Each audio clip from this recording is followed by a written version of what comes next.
Olá, olá. Vocês estão bem? Estão bem? Acordaram bem hoje? Está todo mundo muito com amor no coração? Todo mundo amoroso? Eu não estou. Não. Hoje eu estou com muita raiva. Acordei com raiva. Vai pescar, vai pescar. Acordei com... Vou pescar, né? Vai pescar. Mas aí eu mato o peixe. Eu vou botar umas zonas, vou pegar só... Abre a boca e eu vou fazer assim. Eu vou enfiar um gancho, vai sair aqui. Aí eu vou pescar. Tá. Isso aí foi uma amiga minha que foi viajar, foi lá para a Índia e trouxe essas balinhas lá da Índia. Hoje, a bala, a força. Hoje vai ficar aqui no nosso altar para todos nós comermos depois. Experimentou? É? Uhum. Tá. Aí, então, hoje eu acordei com raiva. E aí? Aí ao longo do dia, o que aconteceu para eu ter mais raiva? Não aconteceu nada. E nem durante a noite eu não sonhei um sonho que me deixava com raiva, sabe? Não aconteceu nada. Mas eu estava com muita raiva. E estou até agora. Estou com muita raiva no meu coração. Mas raiva de quê? Raiva de nada. Mas eu estou com muita raiva. Só os telefonemas que eu atendi lá no trabalho, que eu atendi assim, alô? A única diferença que ao longo do dia foi essa. Também eu notei que isso é legal porque as pessoas conversam menos. Olha, e aí? Vocês acordaram bem, todo mundo? Nossa, vocês estão transcendentais, hein? Parece que está com raiva. É? E agora? O que a gente faz quando acorda assim? Primeiro, eu falei assim, não, eu não posso sentir raiva, não, isso não está certo. Não está certo. Aí depois eu lembrei que essa técnica é horrível. Sabe, você lembra daquela história da zebra que eu falei aqui? Quando a gente fala assim, pense em qualquer animal, menos na zebra.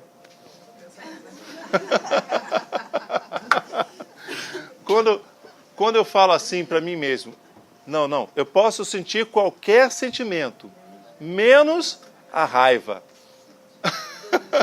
Qual é o comando que eu estou dando para o meu subconsciente? Sentir raiva. Sentir raiva. Eu estou pegando a raiva, estou passando aquele amarelinho nela, né? Aquele lumicolor, né? Aí eu fico com mais raiva. Eu notei assim que na hora do almoço eu estava com muita raiva mesmo. Eu estava dando valor à minha raiva. Depois eu fiquei pensando, olha, todo mundo sente raiva. É errado sentir raiva? Não é errado, não. Raiva é um sentimento que a gente sente. O que é errado é eu sentir raiva e dizer para mim que não estou sentindo. Isso é errado, porque isso, qual é o nome disso? Hipocrisia. Então, hipocrisia é um erro muito grave. Por que é um erro muito grave? Porque a gente não vai se enxergar, né? E a gente não vai trabalhar na gente, porque a gente tem que trabalhar se a gente não se enxerga, não é? Então, a hipocrisia é um erro grave por causa disso. A gente vai desperdiçar oportunidades de evolução. É só por isso. Bom, mas aí eu não tive essa hipocrisia, não.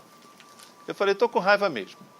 Mas depois do meio-dia, depois da hora do almoço, assim, eu fiquei pensando, a raiva é uma coisa normal, é um sentimento.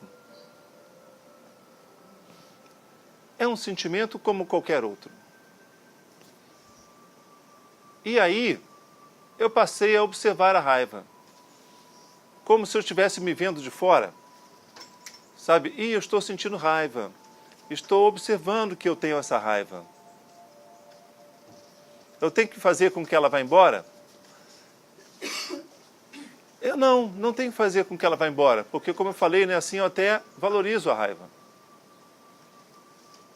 Eu tenho que só observar A raiva é um sentimento que está passando dentro da minha máquina aqui. E não me apegar a ela. A raiva faz parte do mundo das dualidades, não é? Qual é o contrário da raiva? Sei lá. Serenidade. Serenidade. Gostei. Então, o contrário da raiva é serenidade, não é isso? Isso é o mundo da dualidade, não é? No absoluto, existe dualidade? Não existe. A dualidade é Maya. Entenderam o que eu falei? Maya. Maya, a única função de Maya é servir como meio para a gente chegar ou retornar ao absoluto, não é isso? Então, serenidade e raiva. Se eu me apegar a um deles, eu estou apegado a Maya.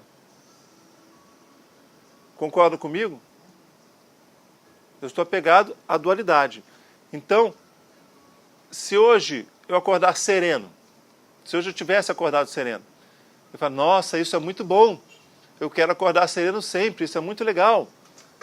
É um apego a uma dualidade, não é? E se eu acordar com raiva, como foi o caso, e falar, isso eu não posso sentir, também é uma aproximação minha à dualidade, não é? Então, diante da dualidade, se eu tiver, se eu tiver ou apego ou aversão a qualquer polo da dualidade, eu estou na dualidade. Estão entendendo o que eu estou falando? Isso não é tão fácil, tão óbvio assim quanto parece, não. Então, eu vou repetir. Se eu tiver apego tanto ao negativo quanto ao positivo, eu estou apegado à ilusão, à Maya, que nos distancia da nossa essência verdadeira, que é una, que não tem dualidade.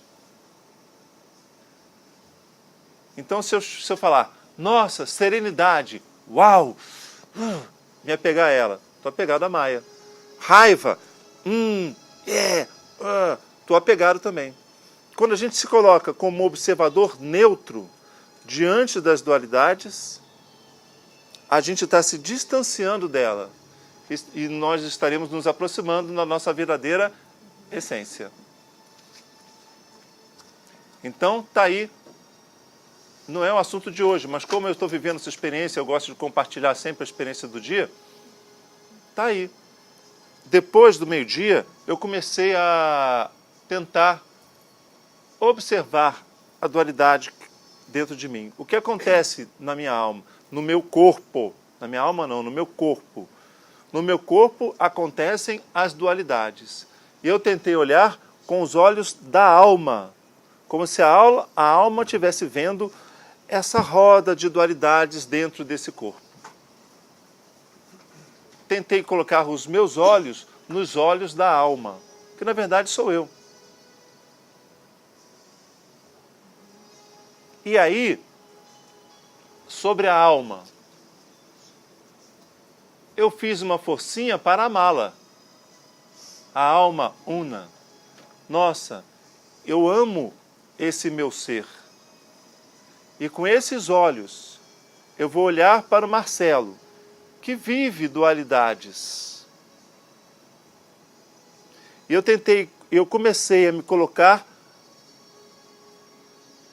naquele corpo, entre aspas, né, de amor, de plenitude que é a alma.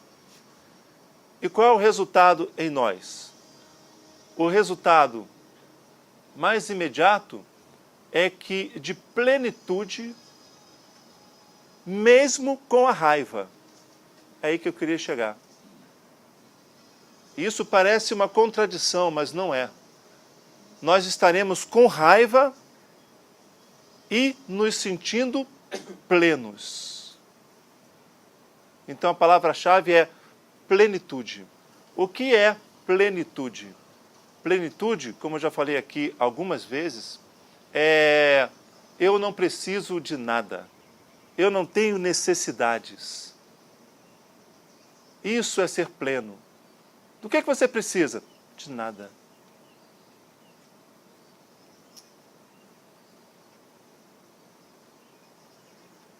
Pausa com os passarinhos, para a gente pensar sobre isso que eu falei.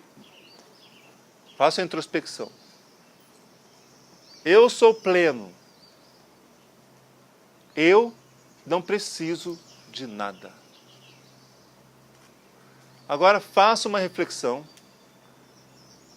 Como cada um de nós precisa de coisa pra caramba, toda hora, o tempo todo.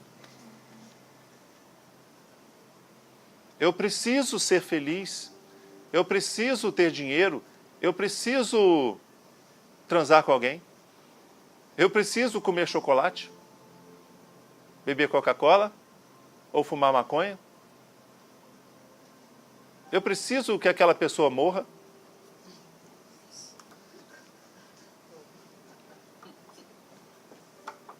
Eu preciso que fulano ligue para mim. Eu preciso que essa doença que está no meu corpo vá embora. Eu preciso disso. Meu filho está gravemente doente, eu preciso que ele fique bom. Meu filho foi reprovado na prova, que ele tanto estudou para a prova, foi reprovado, ele está triste, eu preciso que ele fique feliz. A gente precisa de tanta coisa, né? E eu falei tantas coisas aqui que vocês vão falar assim, nossa, mas tudo isso que você falou, a gente precisa mesmo. E está tudo bem. Imagina se o filho está doente, eu não vou precisar que ele fique bom. É compreensível, mas não é transcendental. O ser transcendental, ele não precisa de nada. Ele age por tudo. Ele age para resolver os problemas. Mas ele não precisa que os problemas sejam resolvidos. Mas ele age para resolvê-los. Mas não precisa. Estão entendendo a profundidade da coisa? E nós somos assim? Não somos não. Nós somos pessoas que precisam de muita coisa. Nós temos muita precisão. Então,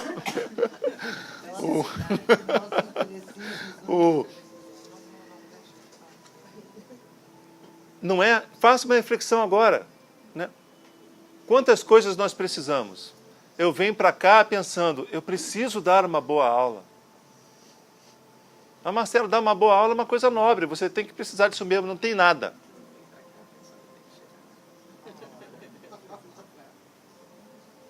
Por isso que eu não sou um estudioso do Antigo Testamento, não sou mesmo, e infelizmente, eu não sou porque eu não tenho tempo, não dá para estudar tanta coisa. Mas assim, sobre Adão, posso estar falando aqui a maior besteira, entendeu? A maior besteira do mundo, mas o que interessa é a gente entender o que estamos falando, tá? Não interessa se o que eu vou falar é certinho, tá bom? Adão é o ser pleno, né? O primeiro ser que ele é perfeito nele mesmo. Ele vive no paraíso, né? No Jardim do Éden, não sei, algo assim. Pode ser que a filosofia do Antigo Testamento não seja nada disso, então me perdoem, tá bom? A aula não é de Antigo Testamento. Então, Adão é o ser perfeito, ele não precisa de nada, ele vive no paraíso, né? E de repente ele se voltou para Deus e disse, Deus, me dê uma companheira. Então, se ele realmente perguntou isso para Deus, ele era um ser pleno? Não, porque ele precisa de alguém. Mas se ele não precisa ser alguém, se ele precisasse de alguma coisa, ele já não seria pleno. Mas ele poderia querer a companheira sem precisar dela, entenderam? Então, a gente tenta resolver as coisas, fazer as coisas no dia a dia, mas sem precisar dessas coisas. Então, se Adão, né, fofoca antiga essa, né? Se Adão realmente tivesse aquele sentimento de estar precisando da Eva, então ele não era um ser pleno. Mas se ele pediu a Eva, mesmo sem o sentimento de precisar, eu sou pleno, Mas tudo bem, na minha plenitude pode ter uma ervazinha para mim. Entenderam onde quero chegar? Essa plenitude que eu estou falando, o ser humano não tem. Ah, mas eu conheço uma pessoa que tem. Não, não conhece não. Não conhece não. Porque na Terra não tem ninguém nesse nível. É muito ousado dizer que não tem ninguém, né? Pode ter um ou outro que cabe nos dedos das nossas mãos. E eu não sou esse um ou outro. Tanto é que até o meio-dia de hoje eu estava precisando me livrar da raiva. A diferença do depois do meio-dia é que eu passei a tentar não precisar mais tirar a raiva de mim. Então eu simplesmente a observei com os olhos de amor do meu ser pleno.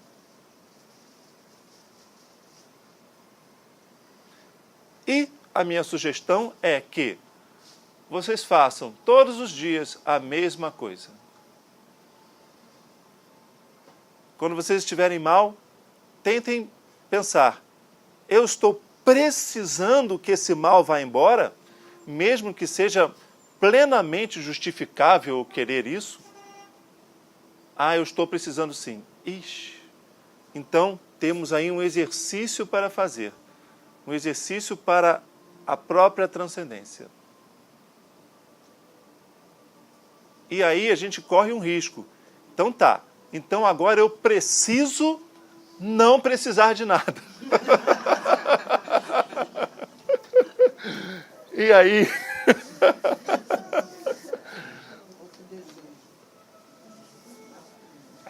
O que a gente vai fazer? Tenta relaxar e nos observar como se estivéssemos nos assistindo num filme de cinema. Vocês podem criar outros métodos para esse exercício, mas o fim tem que ser esse. Quando a gente assiste um filme no cinema, a gente precisa que... A gente não precisa, a gente quer muito que tenha, sei lá, um final feliz, que o mocinho consiga a vitória. A gente quer muito, mas no fundo a gente sabe que a gente não precisa daquilo. A gente está vendo o filme para o nosso lazer, para o entretenimento, não é isso? A gente até pode precisar de um entretenimento, por isso estamos assistindo o filme. Mas a gente não precisa, de fato, o subconsciente sabe que a gente não precisa que o mocinho ganhe. Mas a gente deseja muito isso. Então é como se a gente estivesse nos assistindo no cinema. Eu gostaria muito que a raiva não estivesse aqui, mas não preciso que ela vá embora. E se ela quiser ficar, eu a olharei com os olhos do amor. Que amor? O amor do meu ser. Se vocês preferirem, o amor de Deus. Se vocês quiserem colocar isso tudo na linguagem Deus, vocês podem pensar, Deus faz girar em nós a roda da dualidade. Ora serenidade, ora raiva. Deus faz isso. E Deus faz isso no seu imenso amor para que a gente chegue mais perto do coração dele. E no coração dele não há dualidade. Para que ele nos integre ao coração dele, Om Mani Padme Hum, se lembram? Para que ele nos integre ao coração dele, é preciso que a gente também esteja sem essa dualidade. Então ele, com imenso amor, nos dá a serenidade e nos dá a raiva. E nós, nos colocando nesse imenso amor, vamos olhar a roda da dualidade girando dentro de nós.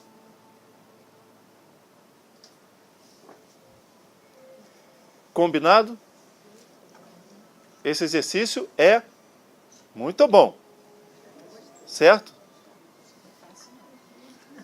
E não é fácil. Por isso nós vivemos aqui, né, como a Mônica falou, não é fácil, né? E aí nós vivemos aqui muitas vidas, muitos séculos e até milênios, repetindo e repetindo e repetindo esse exercício. Por quê? Porque quando o mal chega na gente, quando o mal chega na gente, seja ele qual for, doença, conflito, miséria, qualquer coisa. Quando o mal chega na gente, a gente só quer se livrar daquilo. Pronto, estamos nós ali apegados à dualidade. Todo humano é assim. Aí a gente fica aqui vivendo milhares e milhares de nascimentos aqui na Terra e em planetas do nosso nível, né? Por isso eu falei milhares, porque não só na Terra, todos os planetas desse nível. A gente fica vivendo milhares e milhares de nascimentos nesse nível, sem sair do lugar. Mas um dia nós temos que sair, porque a gente tem que evoluir. A gente precisa evoluir? Não, a gente não precisa. A gente não precisa, porque se a gente precisar, a gente não evolui. Desapega. E algum dia a gente desapega e a gente cresce. A nossa consciência vai crescendo. Nós vamos nos tornando seres de consciência grandiosa. E esse é o objetivo. E aí, quando esse dia chegar, nós seremos, e já seremos hoje, então a partir de hoje, com esse exercício, nós seremos pessoas diferentes. Diferentes do quê? Da grande massa dos humanos. Mas como a Mônica falou, isso é muito difícil. Mas difícil não quer dizer que é ruim. É bom, é um processo muito bom. Certo? E aí vamos transcender. E a vida vai ficar bem melhor. Já imagina uma vida onde a gente não precisa de nada, tem a sensação de não precisar de nada. Isso é muito bom, não é? E eu vou morrer, mas eu não preciso não morrer. Eu não preciso permanecer vivo. Uma pessoa que não precisa de nada não tem medo de nada. Não é? Que maravilha isso. E mesmo assim vamos lutar para conseguir as nossas coisas. Isso tem muito a ver com o tema da aula de hoje. O capítulo, vocês se lembram, né? O capítulo 18 é sobre renúncia, não é? E hoje o tema vai ser ação. Já vem tendo esse tema, né? Mas hoje vai ser, vamos continuar com esse tema. A ação. Quando a gente vamos nos estudar diante das ações que nós não devemos fazer. Certo? Então, não devemos fazer certas ações. Quando devemos renunciar, está aí o capítulo 18, quando devemos renunciar à realização de certas ações. Não é quando devemos, não. Vamos nos avaliar diante dessa necessidade de renúncia das ações. Nos avaliar como? Através dos gunas. O que são gunas? Recordação rápida. O que são gunas? São qualidades. Guna significa qualidade. Qualidades nossas, humanas. São unicamente três. São três qualidades. Né? A melhor delas é sátua. Eu vou sempre fazer assim com o dedão. Sátua. Quando a gente acorda de bem com a vida, não foi meu caso hoje. Né? Sátua, quando a gente acorda de bem. Mais abaixo está Rajas. Rajas é quando a gente precisa ter aquela sensação de estar precisando de alguma coisa. É Rajas. E eu vou sempre fazer assim com a mão. E quando a gente acorda desanimado, para baixo, né? Ó vida, ó dor. Tamas. Sattva, Rajas e Tamas. Então vou sempre fazer esses movimentos, porque se vocês não tiverem decorado, olha o movimento e associa a qualidade, ao guna. Eu vou ler os versos rapidamente. E depois vou falar sobre eles, não sei como. É o verso 7, mas eu vou ler. Mas a renúncia à ação necessária não é adequada. A renúncia à ação necessária não é adequada. A renúncia a ela, devido à ilusão, é considerada de natureza de tamas. Aquele que renuncia uma ação, quer dizer, não faz ação, por medo do sofrimento corporal, dizendo, é difícil, realiza uma renúncia de natureza rajas e não alcançará o resultado da renúncia. Ao se realizar uma ação prescrita apenas porque é o que deve ser feito, ó Arjuna, renunciando-se ao apego e ao resultado, tal renúncia é considerada de natureza sattva. Tem mais 3 versos que eu vou ler depois. Então, para introduzir esse tema, quer dizer, já fiz a introdução, né? Vou fazer uma introdução da introdução. Aí, eu tive 2 conversas nessa semana que eu vou falar para vocês essa conversa, tá bom?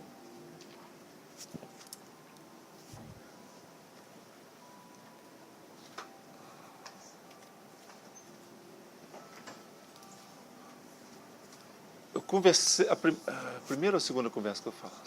Eu vou misturar as 2.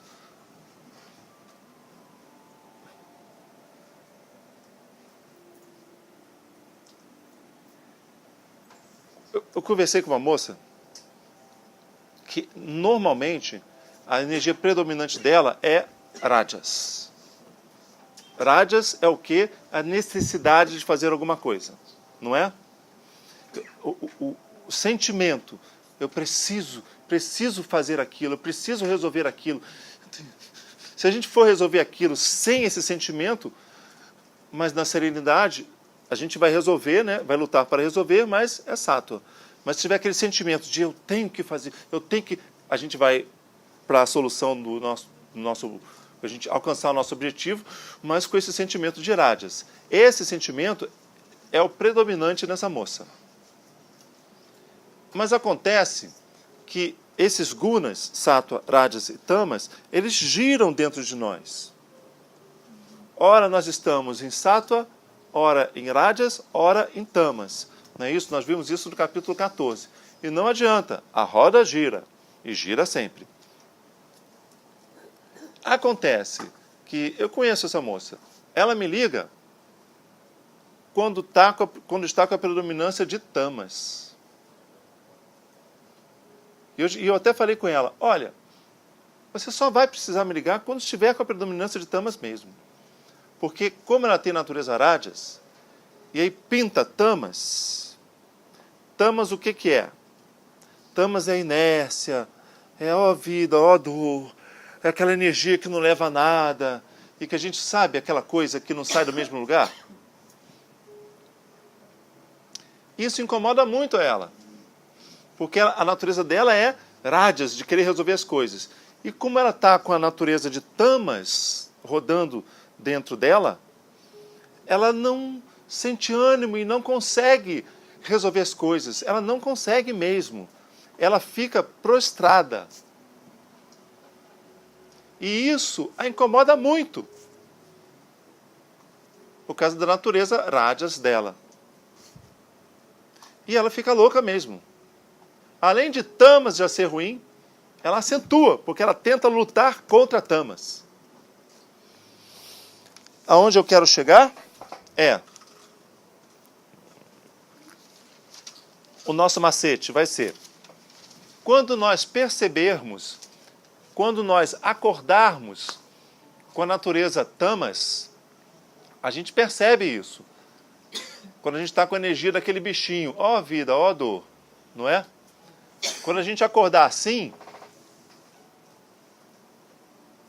esse não será o dia, enquanto estiver predominando essa energia tamas, não será o dia da gente resolver coisas, não.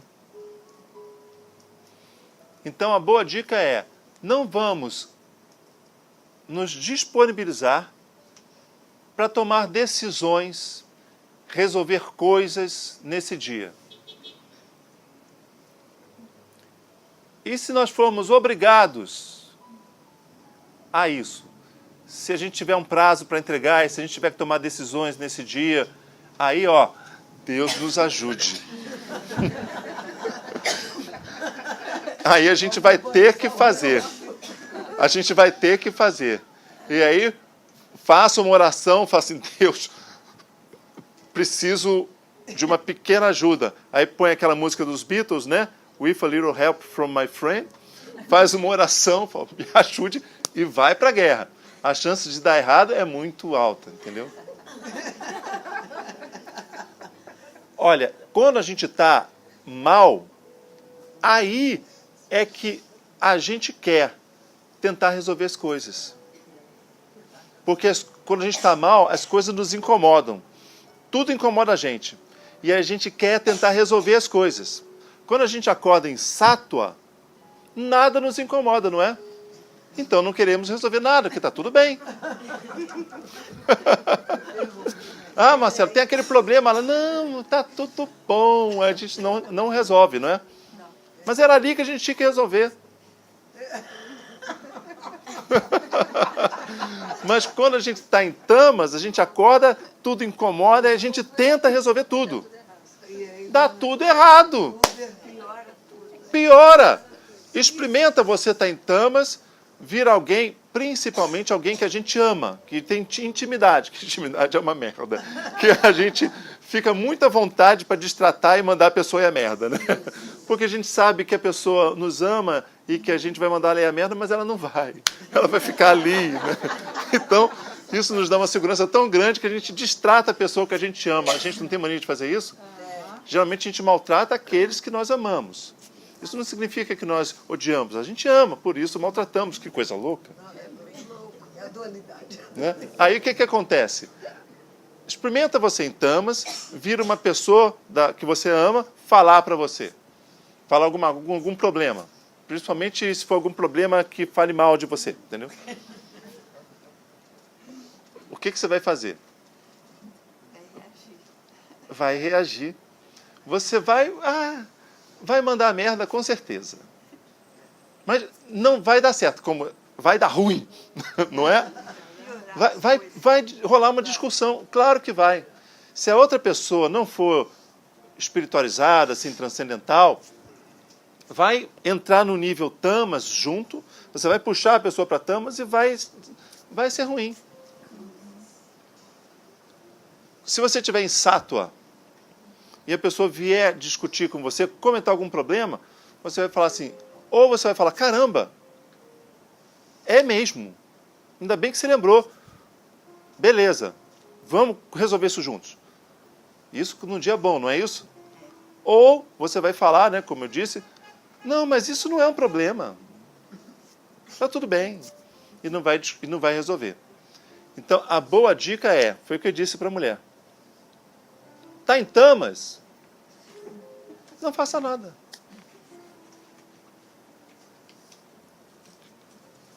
Que tem a ver com conflitos ou decisões, entendeu? Você pode fazer o seu dia a dia. Pode ir ao supermercado, pode malhar na academia, vai no seu pilates. Pode fazer o que você quiser. Se tiver que trabalhar no seu dia... E ela trabalha, né? Vai para o seu emprego trabalhar, não vai ligar dizendo que você não vai trabalhar. Vai para a sua vida, normal. Mas tenta não se envolver com conflitos, com pessoas chatas. Fique observando tamas e curtindo tamas dentro da sua roda dos gunas.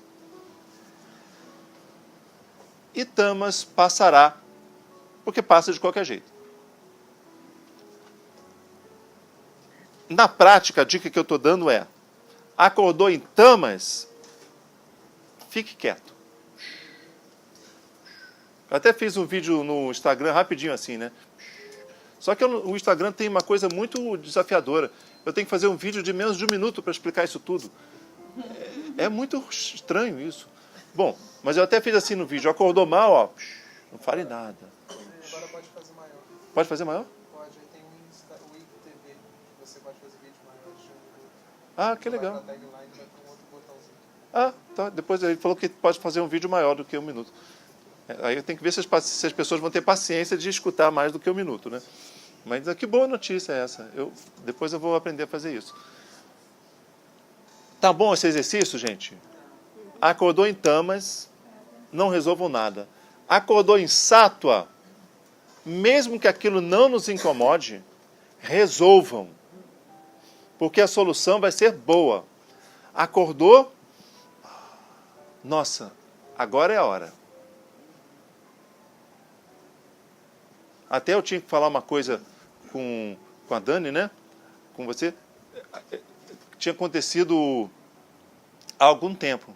Aí eu esperei estar bem, e ela estar bem, para falar a coisa para ela, não foi? E você estava bem, eu estava bem, eu falei e foi um resultado muito bom. Não foi? Mas se eu não tivesse tido o autocontrole, então isso é autocontrole.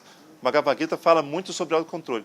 Se eu não tivesse tido esse autocontrole e tivesse falado para ela na hora que eu estava mal, ia dar merda. Certo? Esse exercício é fácil e é poderoso. E vai tornar a nossa vida muito melhor. Mas agora, não se esqueça, quando a gente estiver em sátua, resolvam. Não é? Teve o caso de uma outra moça que estava no pós-operatório. Pós-operatório.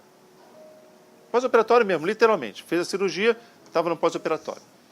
E aí, me ligou assim, puxa, que ruim está nessa situação. É ruim. Tá.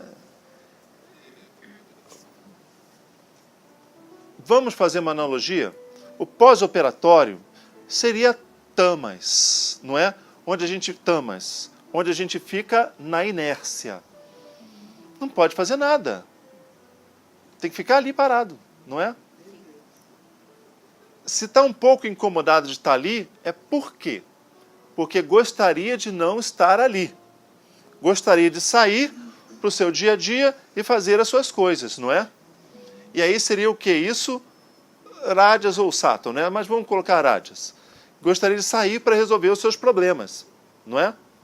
Mas está lá prostrada na cama. Mas gostaria de estar lá. Agora, adianta ela querer se levantar para fazer as coisas? Não adianta, porque tem que ficar ali, não é? Então, qual é a dica?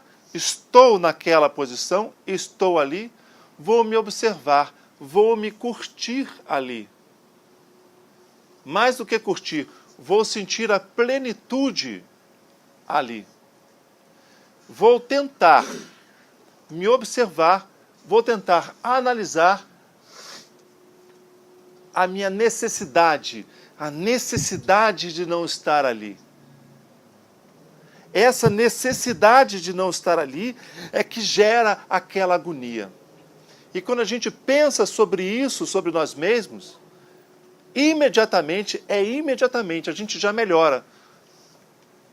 Caramba, é mesmo. Quando cai a ficha da transcendência, melhora. E ali, o pós-operatório, que ia demorar uma semana, pode demorar 3 dias. Porque o corpo vai responder de forma positiva.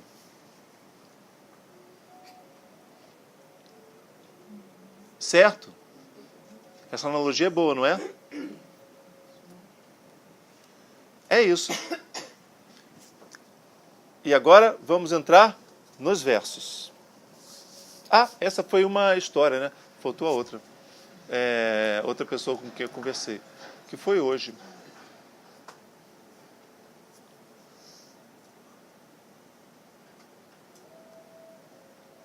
Também conversei há umas 2 semanas com outra pessoa sobre o mesmo assunto. Então vou falar aqui também. Sobre esse assunto de não fazer certas coisas, certo? Renunciar certas ações. Olha.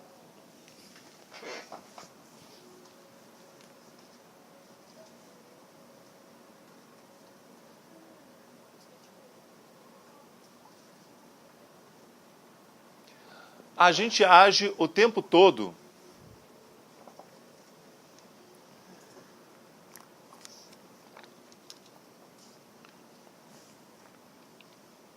eu vou fazer analogia, tá? A gente age o tempo todo para chegarmos a algum lugar, não é? Para resolvermos algo, certo?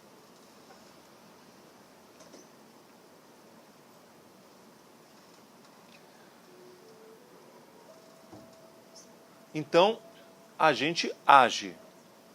não é? Nós agimos, ação, para resolver esse algo. A analogia vai ser, nós estamos no barco, no oceano. Então, quando a gente sai de um porto, né? A gente sai com um barquinho pequeno. A gente vai remar. Para quê? Para a gente chegar num certo ponto. É um outro porto qualquer. Então, a gente quer remar para a gente chegar a outro porto, não é? Então, esse remar são as nossas ações do dia a dia. Nós estamos fazendo as nossas ações com as nossas mãos. Estamos remando no mar da vida. Certo? Está tudo certo até agora? Está errado remar? A gente deve não remar?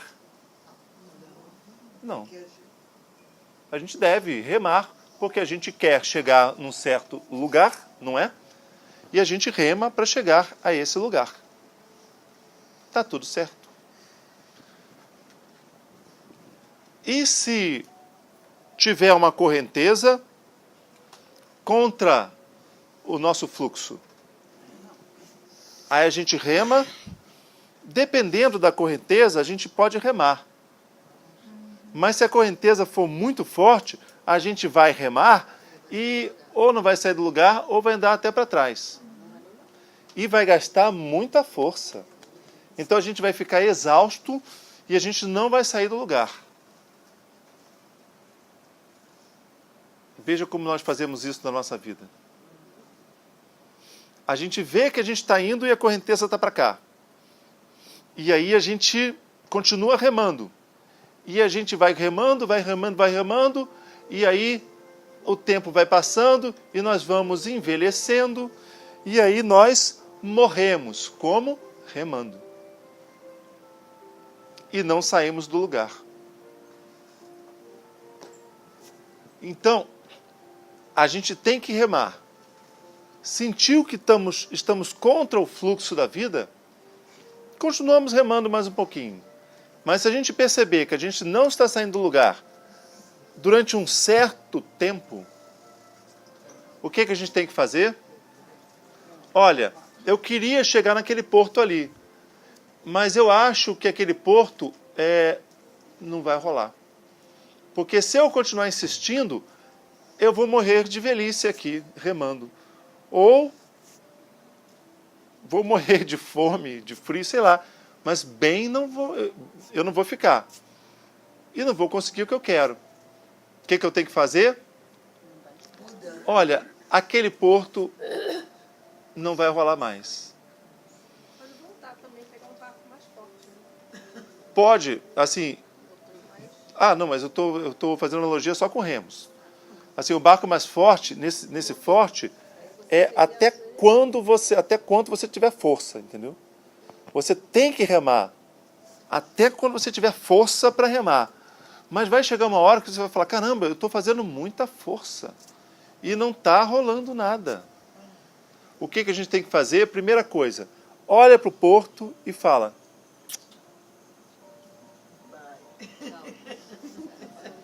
aprende a renunciar a esse porto, entendeu?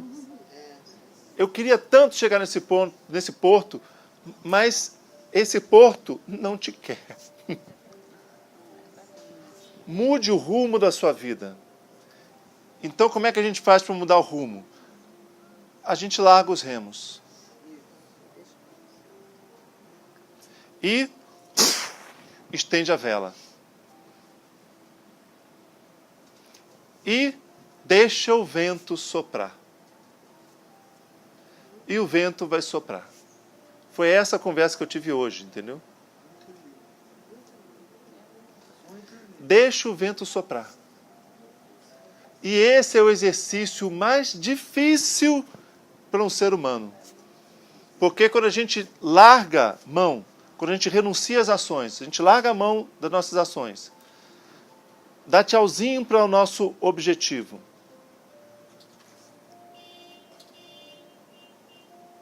E fica sentindo o vento, qualquer um entra no estado de agonia. Esse exercício é muito transcendental.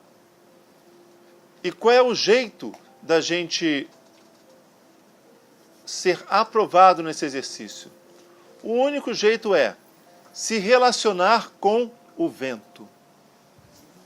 No início a gente estava se relacionando com as nossas ações, eu comigo mesmo. O quanto, até quando eu consigo remar, a minha determinação é um relacionamento eu comigo mesmo e com o objetivo que eu quero, com a correnteza.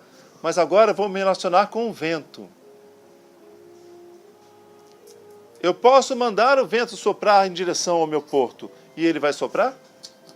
Não. Se eu mandar o vento parar ou ficar mais forte, ele vai fazer isso? O vento é o vento. Então, eu tenho que conversar com o vento, como se ele fosse uma pessoa. Vento. A primeira conversa que nós vamos ter com o vento é: vento, por favor, sopre na direção daquele porto. Essa vai ser a nossa primeira conversa com o vento. Mas aí, olhem só, nós estamos tentando transformar o vento em remo, não é? É ou não é? Pensa bem. Essa conversa, vento, sopra em direção ao porto, não é? Olha, vou repetir. Se a gente fizer dessa forma, nós estamos transformando o vento em remo. E ele vai se transformar em remo? Não vai. Aí quando a gente se cansar de ter essa conversa, a gente vai dizer: é, vento, não adianta. Eu já toquei tambor, eu já cantei cânticos do vento, rezei para os deuses do vento, já falei com você, mas você é teimoso, não dá. Então o meu relacionamento com você tem que ser outro. A gente vai começar a entender como é o vento. Ele é o controlador. Ele sopra. E cabe a nós o relacionamento com o vento. Se nós o odiarmos e xingarmos e ficarmos loucos porque não estamos conseguindo para o nosso porto, estaremos mal loucos, não é? Mas se a gente entrar em harmonia com o vento e falar: vento, você é como você é. Eu reconheço isso. Eu te vejo como você é. E eu, como um ser transcendental, o amo do jeito que você é. Eu não quero transformar você. Eu aceito você do jeito que você é. Você não é do jeito que eu gostaria que fosse. Mas eu não tenho mais a necessidade de fazer com que você seja do jeito que eu gostaria. Eu não tenho essa necessidade. Eu olho para você e simplesmente te amo. Esse amor ao vento é a única salvação do marinheiro do barco à vela. Somente o amor nos salva e nenhum outro sentimento. E se a gente não desenvolver o amor ao vento, estaremos presos à necessidade de termos remo. Mas o remo, nesse caso, se opõe ao vento. Ou eu vou servir ao vento, ou eu vou servir aos remos. Não posso servir aos dois ao mesmo tempo. Porque se eu estiver servindo aos dois ao mesmo tempo, na verdade, estarei servindo aos remos.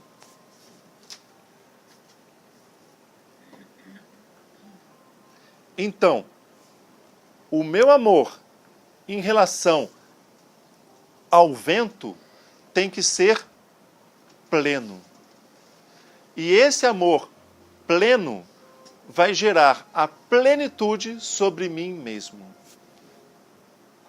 Aquela música do Fagner, do Vida Vento Leva-me Daqui? A música. Depois eu vou ver qual é essa música, eu não conheço. Mas vocês estão entendendo, assim, a analogia das coisas? E o exercício mais difícil, um dos mais difíceis para o ser humano, é navegar no barco à vela. Porque nenhum ser humano se sente pleno ao largar os remos, renunciando às ações quando nós as queremos. Às vezes, renunciar às ações, quase sempre, é uma tarefa muito difícil para o ser humano. Nós podemos até renunciar, mas se renunciarmos com aquela agonia dentro de nós, a renúncia não cumpriu o seu objetivo como renúncia, entendeu? Se lembram que eu li isso no verso? A renúncia não vai ter cumprido o seu objetivo.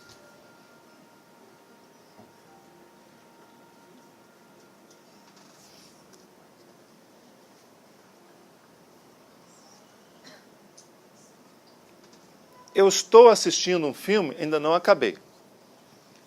Ainda não acabei. Eu falei isso para essa moça nessa conversa de hoje também, que está me inspirando bastante nisso que eu estou falando aqui. Eu estou assistindo, é um filme longa-metragem, mas eu assisto aos pouquinhos, porque eu só assisto no café da manhã, né? Então eu assisto 20 minutos, e no jantar eu assisto meia hora. Então eu assisto 20 minutos no café da manhã, mas eu estou meio dormindo ainda, não entendo direito, tenho que ficar repetindo cena. E no jantar, assim, eu assisto mais um pouquinho, então aí aos poucos eu vou acabando o filme. Mas até onde eu estou, é uma história muito interessante que tem muito a ver com isso que eu estou falando agora. Eram 2 jesuítas, se eu não me engano, portugueses. Esse filme é muito bom, até agora. Pode ser que fique ruim, porque eu não sei o final. E os jesuítas, eles não vieram só para o Brasil, eles foram para outros lugares também. Esses jesuítas foram para o Japão. Só que os jesuítas aqui no Brasil encontraram os índios, né? Mas lá no Japão, eles encontraram uma civilização já antiga e bem estruturada, não é? E os índios, inicialmente, os nossos índios não aceitaram os jesuítas, né? Mas tiveram que aceitar a força, não é isso?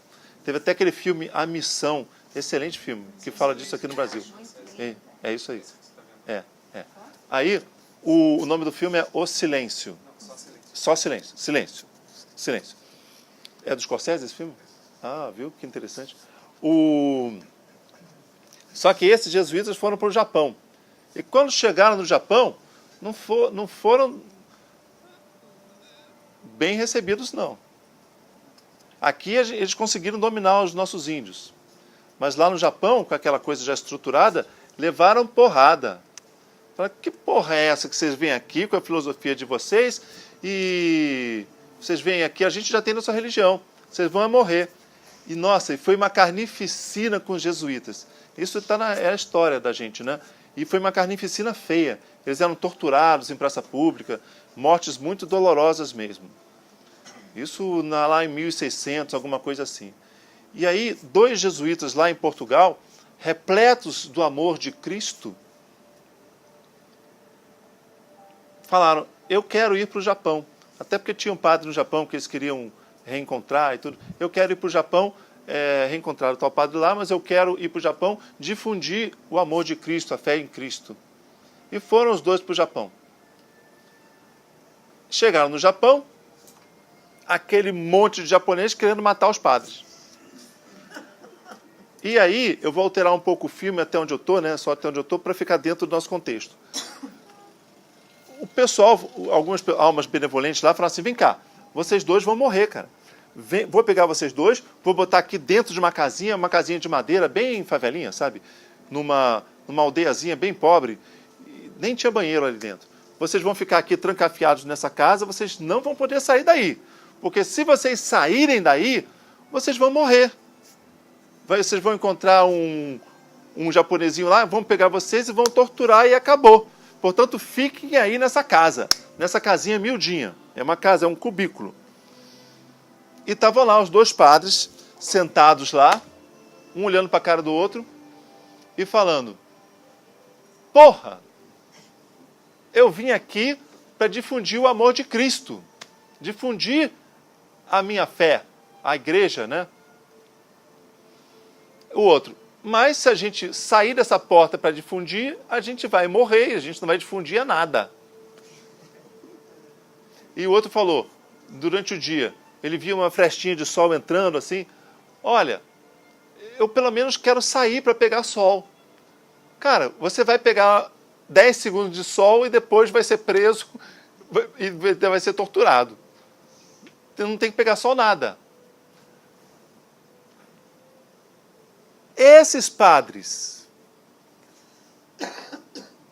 eles têm que renunciar às suas ações? É óbvio.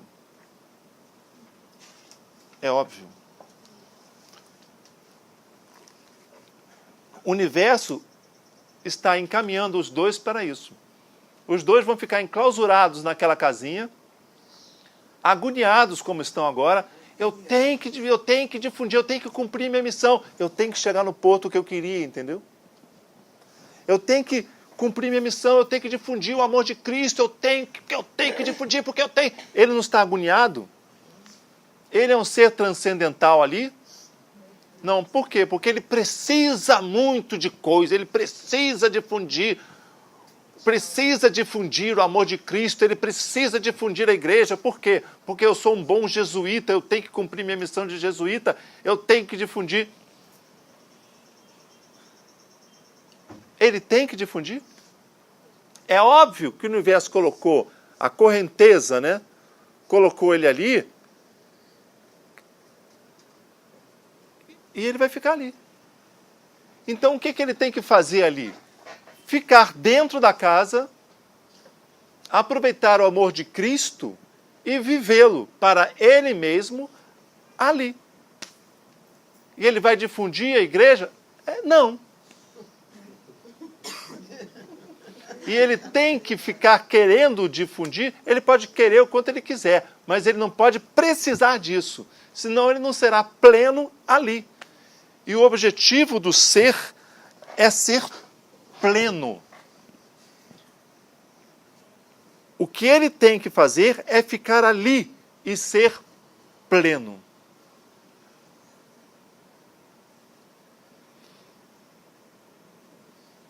E quantas vezes nós perdemos oportunidades na nossa vida de atingirmos um grau mais próximo da plenitude, não enxergando o movimento do universo para nós naquele momento. Como a gente vai fazer para enxergar o movimento do universo? É tão simples. A própria situação vai dizer para a gente o que a gente tem que fazer. A própria situação não diz para o padre o que ele tem que fazer? Sim. Mas ele tem que insistir no remo dele? Não. E a mulher no pós-operatório? É tão simples. Ela tem que querer, precisar ficar sarapeando por aí? Não. Por quê? Porque ela está no pós-operatório.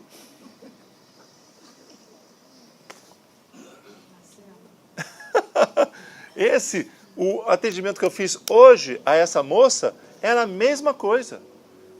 Marcelo, eu tenho que solucionar a minha situação, eu tenho que solucionar a minha situação. Aí eu fiz um monte de perguntas para ela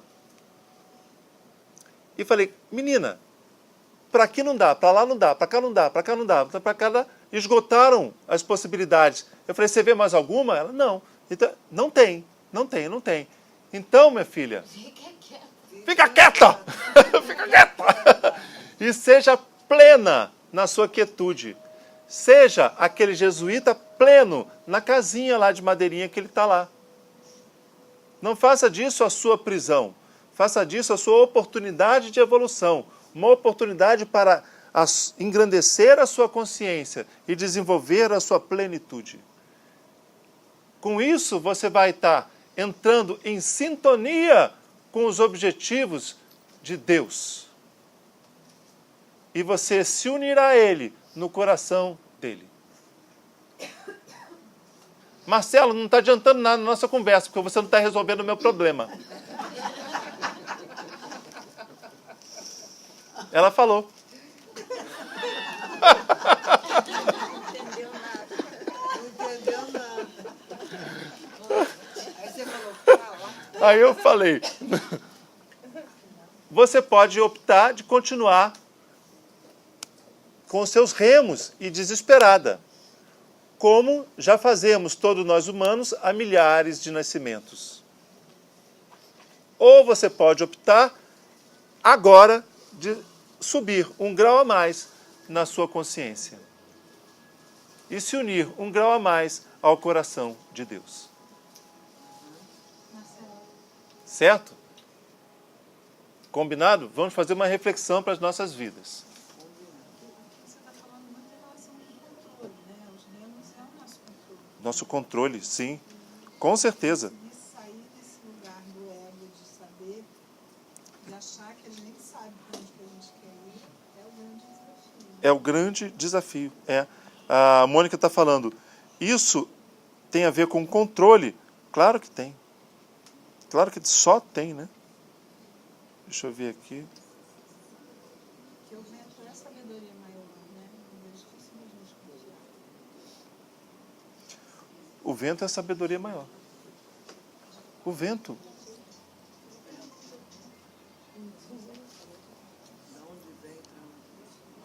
Escutem aqui.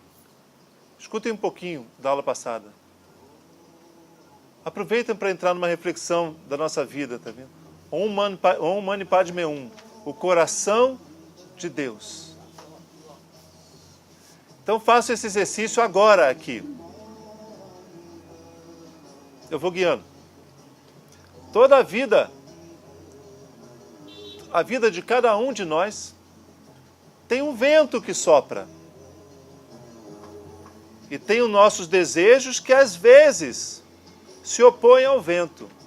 E às vezes não. Meditem sobre isso um pouquinho. Mas olha, o Om Mani Padme Hum é o coração de Deus. É o sopro divino.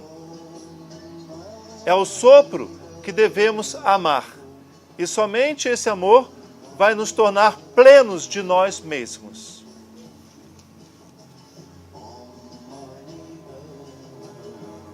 Meditem agora sobre as nossas próprias vidas.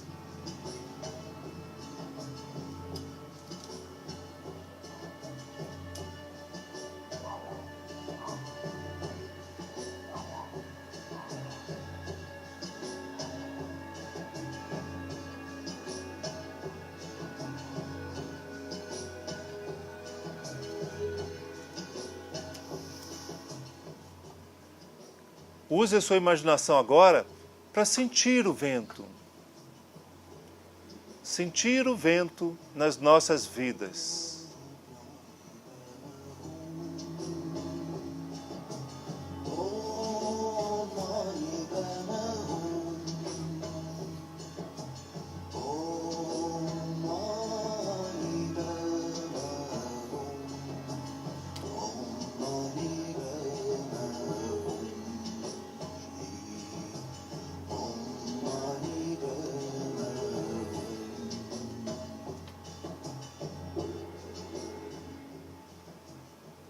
Sentir os ventos na nossa vida.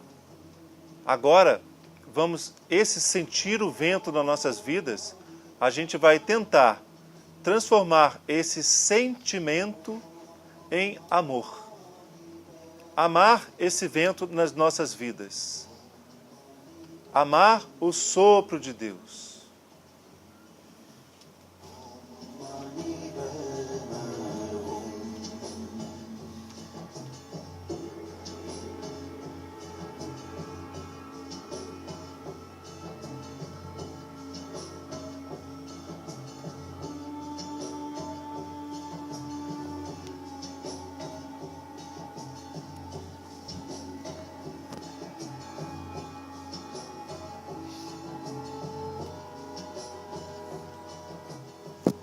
Se for muito difícil amar o coração de Deus, o vento de Deus, a gente vai imaginar que esse sopro é uma pessoa e vamos amar essa pessoa.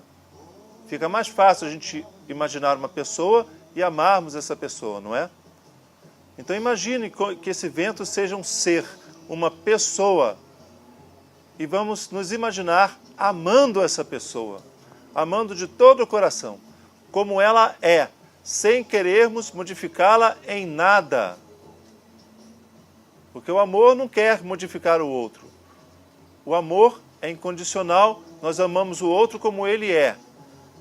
Então, o coração de Deus, o sopro de Deus da nossa vida, nós vamos amá-lo como ele é, sem tentarmos transformá-lo em remos. Certo? Então, um amor. Amor ao coração de Deus. Amor.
Esse é o exercício que nós vamos fazer em casa todos os dias dessa semana. Tá bom? Olha a música que entrou aqui, olha. Que sintonia. Está no aleatório, né? A Bela e a Correnteza. Não é fantástico? Olha o barulhinho da correnteza.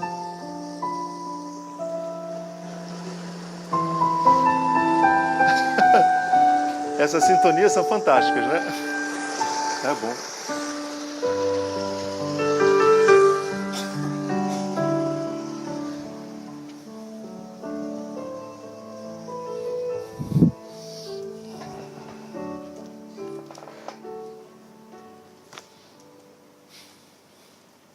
Estamos combinados?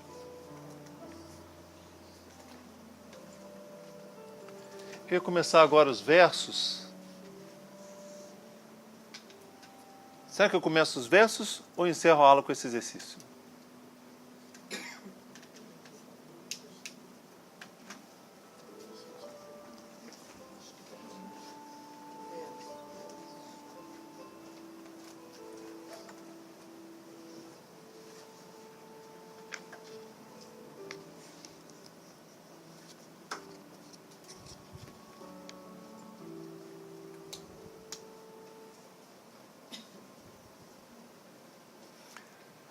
Eu acho que se eu entrar nos versos agora, eu vou quebrar esse exercício. Então eu não vou fazer isso não. Eu vou terminar por aqui. Eu vou apenas ler os versos. Tá bom?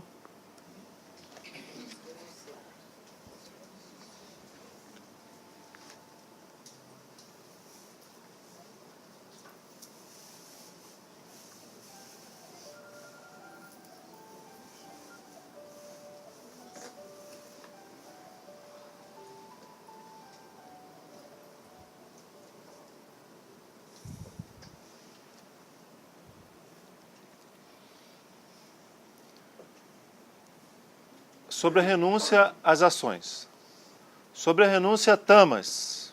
Nós vamos ver isso bastante na aula que vem. O fundo é Om Mani Padme Hum. Uma outra versão do Om Mani Padme Hum. Mas a renúncia à ação, quando nós abandonamos os remos, mas a renúncia à ação necessária, quer dizer, aquela que nós temos que fazer, a renúncia à ação necessária não é adequada. A renúncia a ela, devido à ilusão, é considerada de natureza de tamas. Aquela renúncia, não, aquele que renuncia uma ação por medo do sofrimento corporal, dizendo, é difícil, realiza uma renúncia rajas e não alcançará o resultado da renúncia. Ao se realizar uma ação prescrita apenas porque é o que deve ser feito, ó Arjuna, renunciando-se ao apego e ao resultado, tal renúncia é considerada de natureza sattva. Vocês viram que muita coisa que eu falei está nesses versos aí. Mas na próxima aula nós vamos destrinchar esses versos e ainda com outros exemplos. Certo? Então, exercícios bons dessa semana, certo? Muito bons. Temos uma semana para fazer esses exercícios. Certo? Namastê. Até quarta-feira que vem.